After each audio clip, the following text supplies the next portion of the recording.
Hey gang, Mikami Kang here, and this is my favorite thing. As of late, I've been watching Digimon Frontier, purely because of like nostalgia purposes. Like I remember as a kid, I remember the whole intro was a banger, the story was pretty dope. I like the designs of each of the warriors. So I wanted to talk about a lot of the cool things I like. So we got the characters. We got Takuya, the main character. We got Tommy, the whiny baby. We got Zoe, the girl who's apparently Italian. JP, too cool for school kind of guy.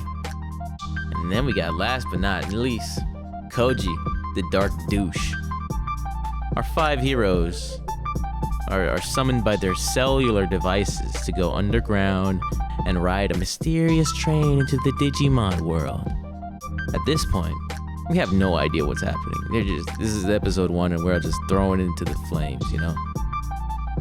As time goes on, we notice some of our heroes get their Digi-evolutions, their frontiers, their warrior forms. First of all, is Takuya, of course, the main character. His transformation is pretty sick. His name is Agunimon. Agunimon controls fire. Takuya is a fist fighter, and I'm noticing some of his moves. He has flames come out of his wrists, and he like throws them like kunai. So I guess he's like a ninja. After that, we had the homie Koji. Now Koji is known to be I've already titled him the dark douche, right? But he's just, imagine you're Sonic the Hedgehog and then you're Shadow the Hedgehog. Takuya is Sonic and Koji is Shadow, essentially. But the strange thing is his transformation is into Lobomon. Now Lobomon is the warrior of light, which sounds like a Final Fantasy thing and sounds crazy when I'm saying it out loud, but trust me, Koji's kind of a dark douche kind of guy. Koji with Lobomon he controls a sort of lightsaber with a sword and swings that around. After that, we have the young, naive, whiny boy Tommy, who digi-evolves into Kumamon, which is like an ice bear. I'd say a pretty cool looking ice bear. His transformation's pretty dope too. I gotta say, he earned it. He was like defending Agumon from some fire candle weird things, you know. He was like, I'm gonna do my best, and he was throwing water on them. And then out of nowhere, his totem sort of thing popped out of nowhere and landed right in front of him. It was pretty sick. It was pretty dope, I'd say. While it controls ice, can change forms into like ice crystals, or he can blow ice from his mouth. And I saw a clip of him using an RPG of some sort. So I guess Lobomon is not only an ice creature, but a military trained tactician at that. Fucking dope, I'd say. After that, with the 4th member, and the girl, most importantly, the one girl of the entire team, her name is Zoe, gets her warrior name, Kazumon, who controls the wind. She looks like a butterfly, I'd say. An absolute beauty of a creature, but her butterfly thing looks pretty dope. The transformation's pretty sick. I don't know, it's a unique motion of a character. Zoe's a kicker, and she controls wind. So with her butterfly wings, she can send wind to chop metal. Literally, she can chop metal with wind, and her kicks are so powerful it sends people flying. And finally, last but not least, we had the homie JP, which is not my favorite character, but he had somewhat of a development.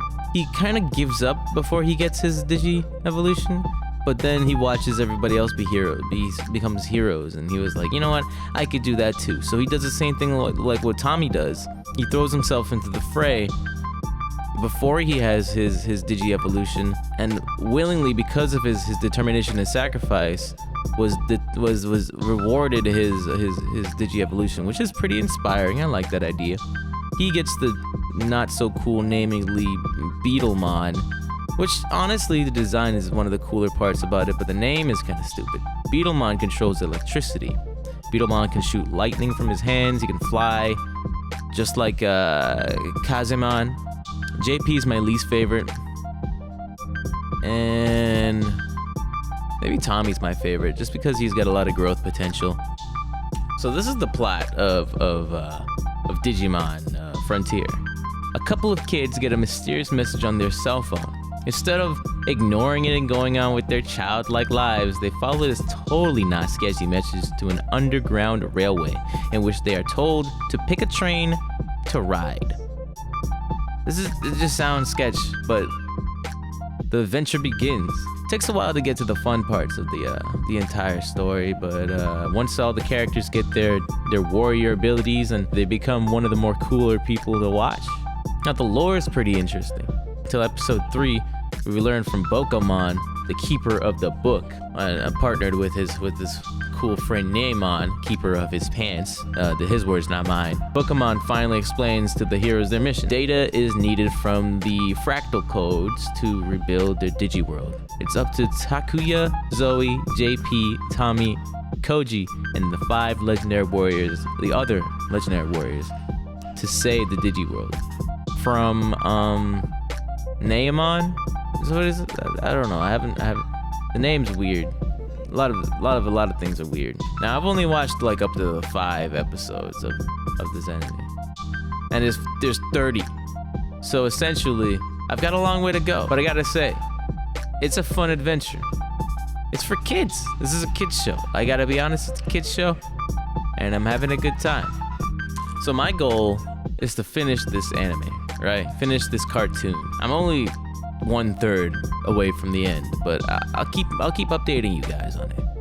So with that being said, I'm gonna end this video here and come back later and talk a lot more about this Digi adventure and see what happens. Because apparently, my boy Takuya, Tommy, Zoe, JP, and Koji have a complete second form.